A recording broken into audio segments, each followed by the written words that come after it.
Depuis son indépendance définitive en 1946, la Syrie est le théâtre de plusieurs renversements conduits par des militaires ou des partis qui, en l'absence d'une puissante caste unificatrice, n'hésitaient pas à s'approprier le pouvoir à tour de rôle. Cette instabilité régnera jusqu'à ce que le parti Baas, en 1963, arrive au pouvoir. En 1970, Hafez al-Assad, ministre de la Défense du gouvernement jédide, prend le pouvoir par un coup d'État. Pour asseoir son pouvoir, Hafez al-Assad suit le mouvement de la discrimination communautaire des minorités envers la majorité instigée à l'ère jédide, puis évolua vers la domination alawite, puis la domination clanique à partir de cette même communauté.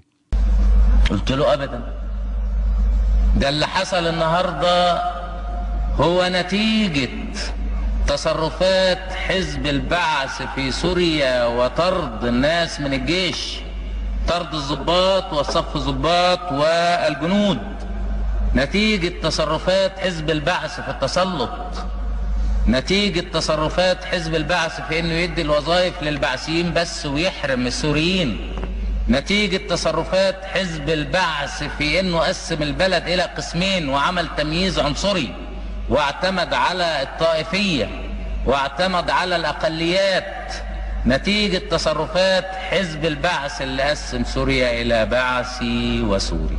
البعث ليه كل شيء والسوري ليس له أي شيء.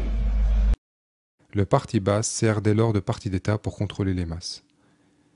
Un véritable culte de la personnalité se met en place, allant, comme vous le constaterez, jusqu'à la divinisation. La personne du président est littéralement sacrée. Si la majorité des maires, responsables politiques, fonctionnaires, journalistes qui gravitent autour du pouvoir sont alaouites, la famille du président Assad et ses proches ont les fonctions les plus importantes. Ainsi, les postes clés reviennent au clan Assad. Rifat al-Assad, chef des brigades de défense qui joua un rôle majeur dans le massacre de Hama en 1982 et qui tenta un coup d'État contre son frère Hafez en 1984. Hafez al-Assad créa les brigades de combat pour faire contrepoids aux brigades de défense et chargea Adnan al-Assad à la tête de ces brigades. Hassan al-Assad succéda alors à son frère à la tête de celle-ci. Bachar al-Assad, ophtalmologiste apolitique qui remplaça l'héritier prévu Bassel al-Assad, mort dans un accident de voiture. Le régime modifia en quelques minutes la constitution pour abaisser l'âge minimum du candidat à la présidentielle.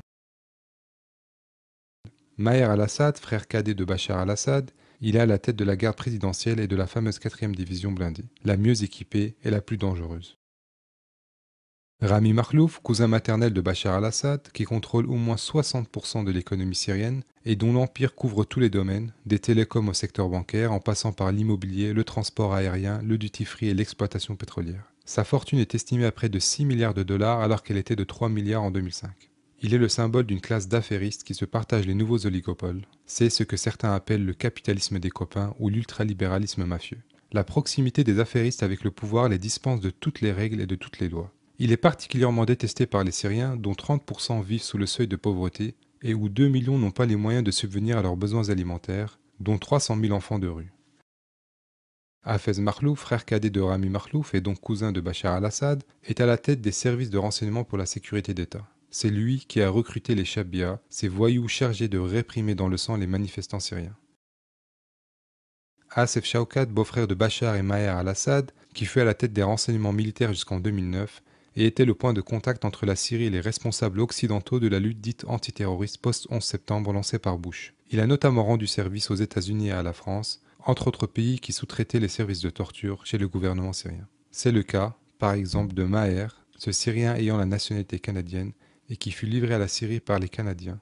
Atef Najib, ancien directeur politique à Dera, cousin du président, c'est lui qui donne l'ordre de torturer les enfants puis de réprimer les familles des enfants sortis manifester. Mustafa Atlas est le compagnon de route de Hafez al-Assad, sunnite, ministre de la Défense jusqu'en 2004, et dont le fils, Manaf Tlas, est un ami proche de Bachar al-Assad. L'organisation et la structuration du pouvoir syrien en a fait une dictature impitoyable qui a pour but de maintenir le clan Assad au pouvoir. Les services de renseignement syriens, les fameuses Mukhabarat, ont la charge de tout surveiller, absolument tout. À titre d'illustration, c'est Rifat al-Assad qui eut pour mission de mettre en place la surveillance des universités, lorsqu'il fut nommé en 1975 à la tête du Bureau pour l'éducation supérieure par son frère et président Hafez al-Assad. Il renforce la présence des Mukhabarat et place des indices partout sur les campus. Les marches de contestation se multiplient dans les années 80, l'armée est envoyée pour arrêter les étudiants par milliers à Latakia, Alep et Damas. Rifat al-Assad sera remplacé par un autre chef de Mukhabarat, Ahmad Diab, qui réussira à contrôler totalement les universités, jusqu'aux révoltes de 2011. Personne n'ose s'exprimer en Syrie, de peur des mukhabarat et des indiques. Ceux qui ne connaissent pas le régime syrien seront surpris d'apprendre que les mêmes peurs et les mêmes raisons existent à l'étranger, où les ambassades recrutent des indiques parmi les Syriens expatriés. Ainsi, en Allemagne, la femme de Issam al-Attar fut tuée par les mukhabarat syriens qui étaient à la recherche de son mari. Ou en Espagne, où Nizar al-Sabbar fut enlevé en plein Barcelone. Pendant les révoltes de 2011 et 2012, les ambassades surveillent les Syriens à l'étranger et en viennent à punir leurs familles en Syrie, comme ce fut le cas aux parents de Malek al-Jandali, compositeur syrien qui vit aux États-Unis, et dont le crime des parents fut que leur fils écrive une chanson pour la liberté en Syrie. Les mukhabarat veulent absolument tout savoir.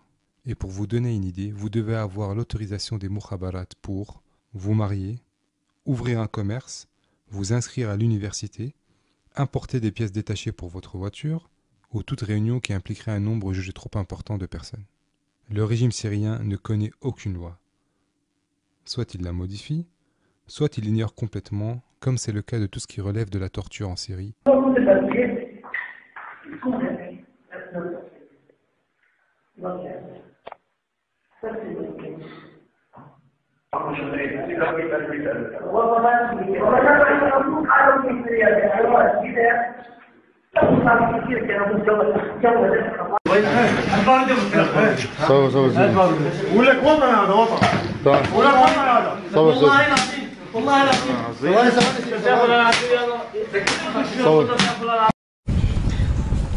بسم الله الرحمن الرحيم.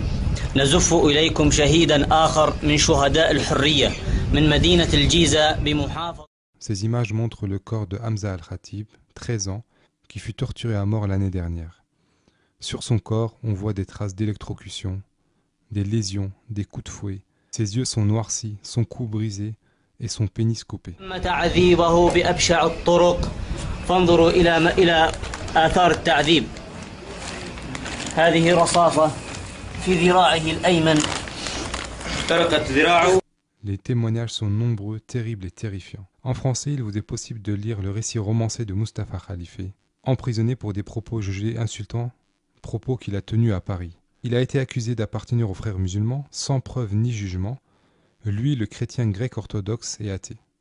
Sans foi ni morale, les membres du régime syrien n'ont aucune limite et ne connaissent que la force comme moyen de gouverner. Par ailleurs, dans leur arrogance, ils affichent clairement leur défiance à tout le monde, y compris Dieu.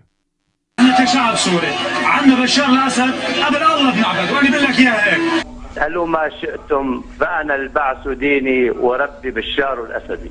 أكبر مصيبة في العالم العربي. اسمع لا تستمر في الصراخ واحترم نفسك. اسمع نحن الآن على الهواء، أتحداك وأتحدى اللي خلقك يثبت إنه الأمن في سوريا هو اللي قطعه. والله وسوريا وبشار هدول الثلاثة عنا خط أحمر غير قابلين للتفاوض هدول. بعدين انت احكيني باللي بدك اياه انا جاهز. التفاوض تحت هاي الثلاثية. تحت هدول الثلاثة، تحتهم لا تقرب على الثلاثة هدول، حدا بيقرب على الله يا اخي. هناك مؤسسة عسكرية أقول لك ممكن الملائكة أن تنشق وهذه المؤسسة لا يمكن أن تنشق. اسمحي لي بهذه الجملة. بيع بكل الظروف تعتقد حضرتك، وبعدين مين اللي بده يحشرنا نحن بالزاوية هذا؟ اللي بيحشرنا بالزاوية بنحشر الله اللي خلفه كلياته على بعضه. استغفر الله العلي العظيم. ما فينا استاذ عماد، ما حدا بيحط سوريا بزاوية، ما حدا بيحطها بزاوية. Un régime clanique et mafieux qui ne défend que les intérêts de ses membres, dirigeant la Syrie à l'aide d'un système répressif et autoritaire de mukhabarat, alimentant ce dernier de voyous et en favorisant la minorité alaouite, mais pas toute celle-ci, et n'ayant aucune limite ni législative ni religieuse ou morale, tel est le profil du régime syrien.